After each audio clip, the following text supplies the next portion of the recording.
Okay, so as I mentioned in the email, we'll start with a broadcast section with no embargo, then move on to a written section with an embargo of this evening, 10:30 p.m. this evening, and then a short Sunday section at the end with the 10:30 p.m. embargo for Saturday night.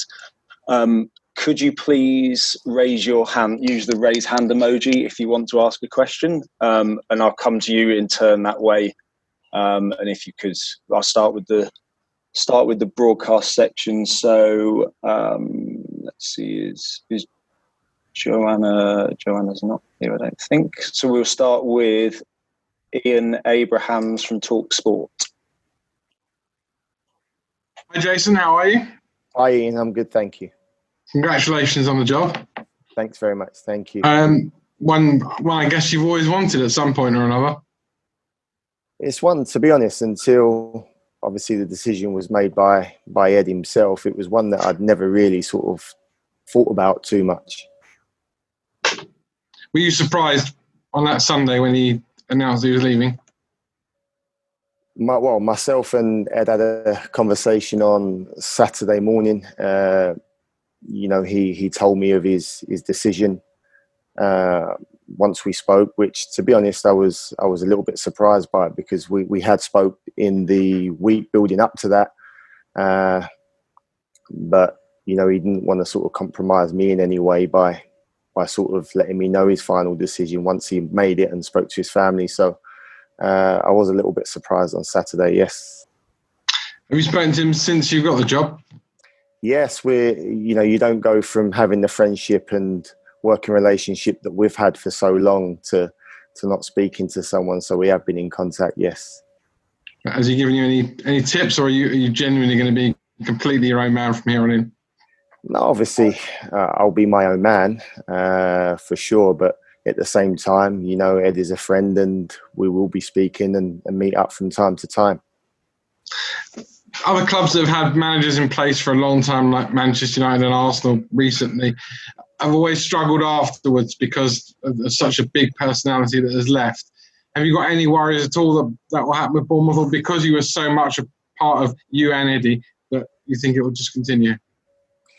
No, if I had any doubt that I wasn't capable of doing the job or continuing the success that the football clubs had, then I certainly wouldn't have taken it.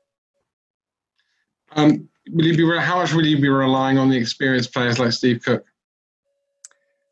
I think, be relying on all the players, and your experienced players in the change room, in any change room, sort of a key to any team's success. So, it's not just the older sort of so-called experienced players that you'd be relying on. You'll be relying on them to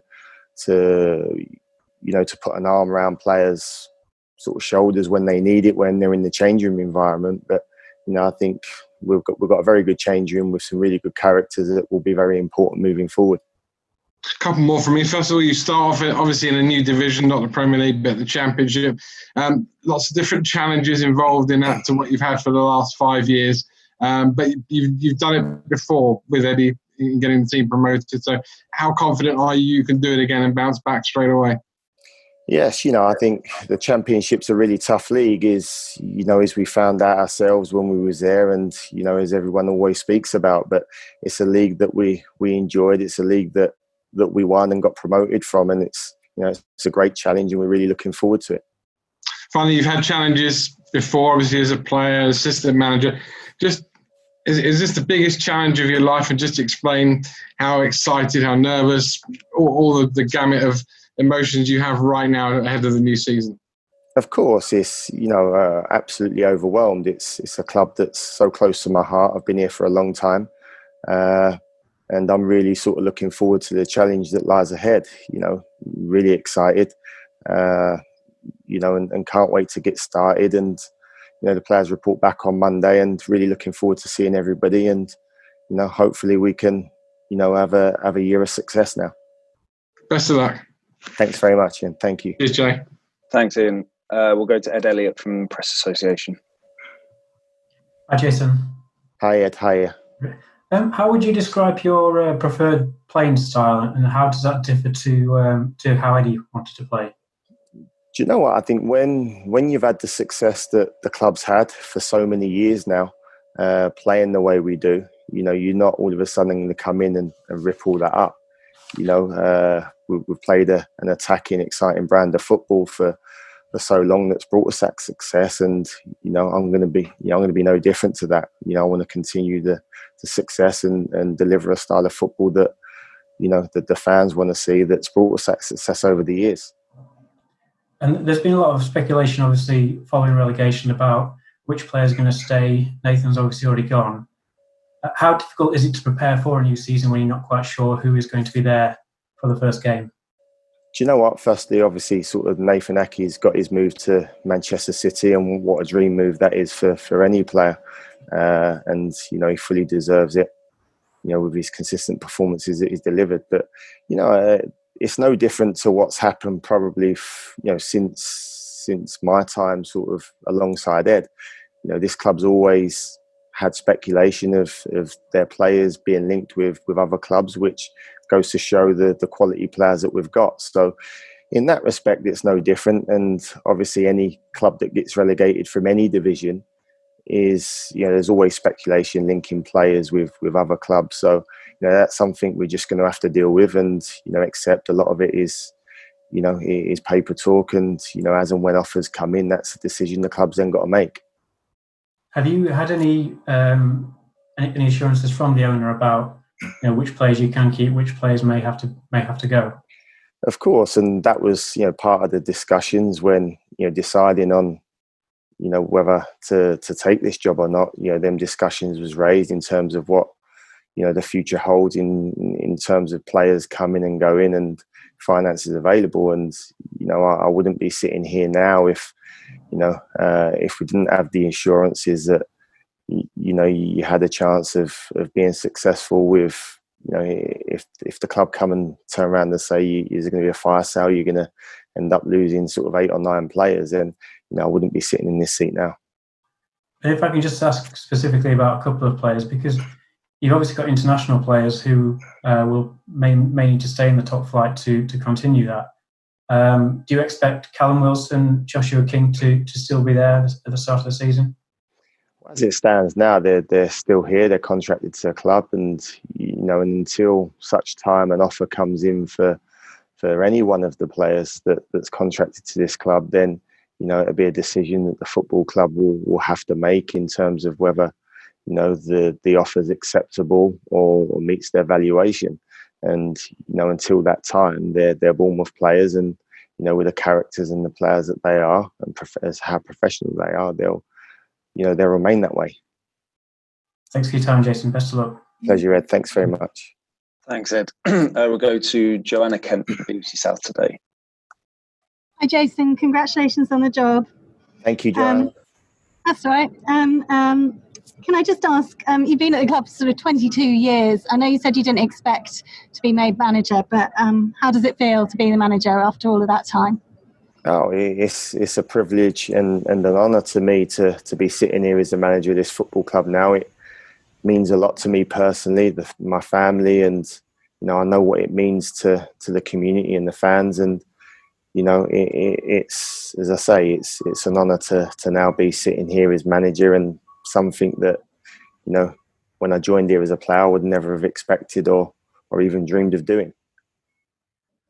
I mean, you've had a long apprenticeship under Eddie, a lot of time to think about things. What are going to be your priorities in the next few weeks?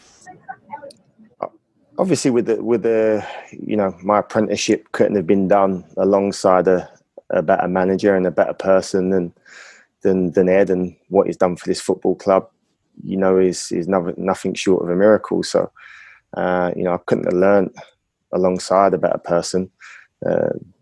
What needs to be done now, obviously with the short turnaround from the season just gone to the start of the new season, you're restricted by time. So there's a lot of planning that needs to be done to make sure that when the players report back on Monday, everything's in place and we're ready to go.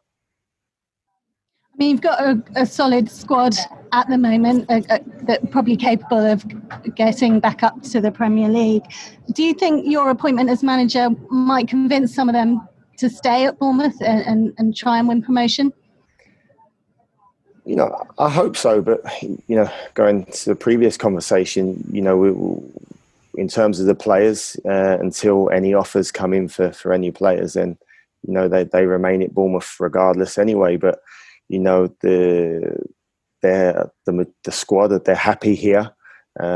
They know they're a great club, fantastic club, and it's a club that's going places and want to achieve something this year. And I think when you've got that purpose as a player, where you're sort of going into a season where you're looking to be successful and to achieve something, I think it's a great thing to have, and people want to be part of that. What have been the things you most admired in Eddie Howe that you might seek to retain in your management style?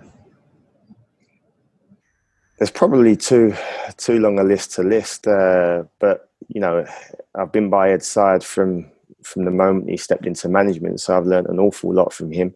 And I'll be looking to implement sort of a lot of that. But we're different characters, and I've got my own ideas, and I'll be looking to implement my own ideas in terms of when the players come back out on the training ground, and what I expect from them moving forward. I'm sure he probably drew a lot of support from having you as his assistant. Have you had any appointments yet regarding your sort of assistants and coaching team? As you know, at the minute, I'm just deciding and sorting out my backroom staff. Obviously, obviously the staff sort of are still in place here, and I'm just in the process of finalising that. And come the weekend, that will be, should hopefully all be finalised now. Jason, thanks very much. Thank you very much. Thanks, Joanna. That brings to an end the broadcast section, so we'll move on to the embargo section for 10:30 p.m. tonight.